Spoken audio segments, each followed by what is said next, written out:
My name is Jack. I work here at DAP Repair as a technician. This is my 2009 Touareg TDI. So you might have seen my Touareg in our video where we took our cheap Facebook Touareg off-road, and people in the comments were asking about what it takes to really make these things basically, you know, bulletproof off-road. And we're gonna be able to show you that with mine. So later in the video, we're gonna put my car up on the lift and see what damage I have done with it, because I've taken it off-road pretty extensively and I've messed some shit up. So my Touareg is a 3-liter TDI. I only bought it because I don't have to mess with it. It's under warranty. Hashtag Dieselgate. So when I bought this thing, you know, I wasn't like confident how this thing would do off-road until, you know, I was watching some of the videos and I was like, okay, these do decent. And even like some of the people, like I got friends with Tacomas and whatever, and they're like, you're gonna take that thing off-road? And I'm like, yeah, I'm gonna try. Like I gotta at least try, you know? The first time I took it off-road, I honestly didn't really know. I figured it was gonna do pretty good, not as good as I anticipated. The people that I were with were like, holy shit, this thing's actually like pretty capable. So most of the vehicles that you see on the trails are Jeep Wranglers, Jeep Cherokees, like XJs. Maybe you'll see a Jeep Grand Cherokee. It's pretty grand to see that.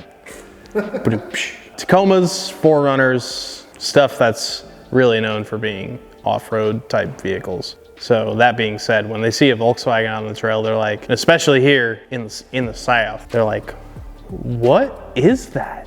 That's a Volkswagen? Like, what are you doing, bro? I would say, you know, currently it's a very like niche group that have off-road European cars. From the time that I got into it, which was just in April, it's just grown and grown and grown, and it's pretty cool to see actually. Like now that Forge Motorsport's involved with it, Eurowise is involved with it, there's plenty of people involved with what's going on, because people are starting to realize, hey, these things are fairly cheap now and not, you know, $60,000 like they were brand new. Let's see what they can really do off-road. So we're gonna go through the mods that I have done to my car along with the damage. Starting with the dumbest thing I could have done, the door. I hit a stump. I had a friend sitting in the passenger seat. I hit it and he was like, felt the stump get up on his leg, and he was like, yo, you gotta stop. And I was like, what happened? He like opened the window, looked out, and he was like, you hit the stump. And I was like, so then we had an axe with us and we chopped the stump up and we burned it in the fire as revenge for the damage to the door. So the tires that I have, they are General Grabbers. They're generally good tires. They've served me well off-road, so they're generally good. They are oversized. The size on these is 265, 65, 17, and the stock size is 255, 60, 17. So they're not much bigger, but they are oversized. I think personally the best modification I have on the car is this right here. 3 for Dale, 3 in the heart, 3 in the sky. So obviously I've got the light bar, some water in it, but you know, you get what you pay for. I also have this modular rack from our friends at Eurowise, which is super cool. Mike gave it to me on a scratch and dent deal. I still haven't found the scratches and dents, and I've probably added some. So if you really want to be a true overlander, you need an awning. It's like part of the constitution of overlanding. You need an awning. So this is a front skid plate from Eurowise. It protects the oil pan, protects the front diff. It's incurred probably the most damage other than the gas tank skids, because I beat the shit out of this thing when it's on the trails. There you go. So when you don't have any underbody protection, as Paul explained in our other video, you're kind of worried about things that you can mess up under the car. The stuff that I have makes me a lot more confident about things that I can go through and stuff that I can hit, and honestly not really care because I know this stuff's gonna hold up. These are gas tank skid plates. also from Eurowise. They have incurred a good bit of damage along with this right here. I moved a rock, a very large rock, out of the ground with this, which was cool, and bent it pretty decently. But they protect the gas tank, of course, and I still don't leak diesel fuel out of it, so that's cool. Since this has happened, the skid plates that Eurowise offers are thicker and more sturdy than this, since mine was the prototype. These are rear control arm skid plates. They protect the rear control arms, of course. When you're on the trails, if you hit a rock with your control arms, you're gonna mess stuff up. These just add some good peace of mind. These will take the bulk of the damage and not the control arms themselves. So this is my daily driver, and I did all of this stuff just so I had peace of mind of when I take it out on the trails on the weekends or whatever, that I can drive it to work on Monday to pay for this thing. So this is the rear differential skid plate. Protects the rear differential, of course. You know, if you come down on a rock or something of sorts, you don't damage the rear differential. This will take the damage that's needed. There's a bolt missing. I don't know when it went missing. It's gone. So I need to put something in there. It has done some good work, as you can see, of the scratches on it. So these are the rock sliders that I have on the car. They protect the rocker panels from damage. As you can see here, there has been some damage incurred. Yes, this was before I had the rock sliders. So as soon as I found out that this was damaged from me doing stupid stuff on the trails, I hit up Mike and I was like, hey, we need to make some rock sliders for this.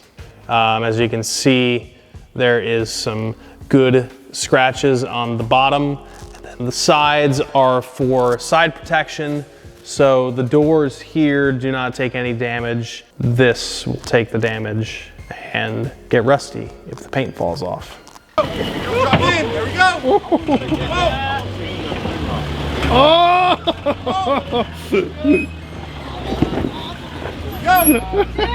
go! This is a little flap missing from the tire. I must have hit it on a rock somewhere. It's not losing air, so it's just gonna stay on the car. So this fog light is how it comes from the factory, all nice and nice. This one is not how it's supposed to look. It took a rock. The rock's been removed obviously since then, but it's broken. So the first thing I did was the tires. The second thing that I did was the lift blocks. They are 1.5-inch lift blocks. They give a suspension lift. Yeah. So as you saw, there's not super major, but there's, you know, a good bit of damage. I don't really mind that much. You know, I kind of see it as like battle scars type thing, quote unquote. It's still a nice daily driver. It gets me where I need to go. I don't really care that it's damaged. I don't care what any of you say. I'll fix it eventually, mainly the door. The door is the main aesthetic flaw that I'm upset with, and that was really dumb for me to do. So from owning, you know, a bunch of low cars and race cars, stuff like that, to owning this, you know, each has their pros and cons. I think that this is better than doing the whole car show thing and all that, just because I still enjoy going to them every once in a while, but definitely not as much as I used to. Like back when I first got into Volkswagens, I was at every show possible, like no questions asked, like I'm going.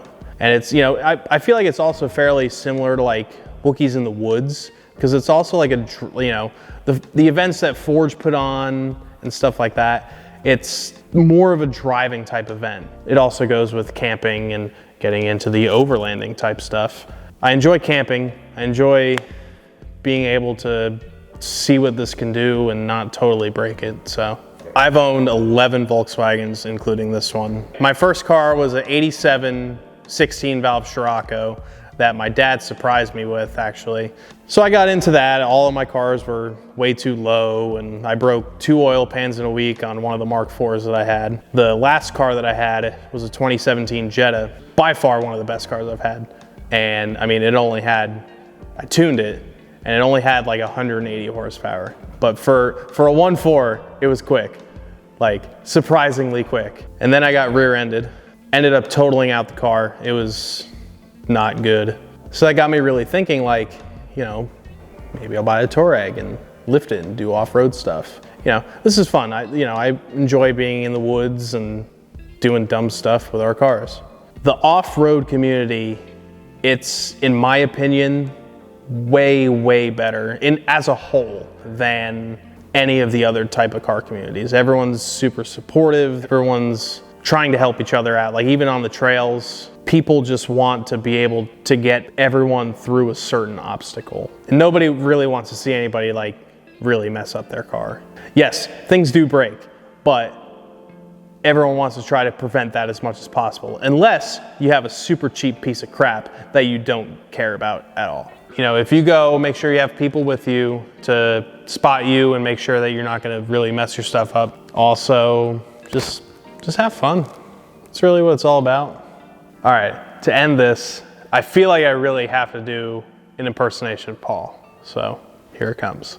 Thank you so much for watching. If you like this video, be sure to give it a thumbs up and subscribe for more like it.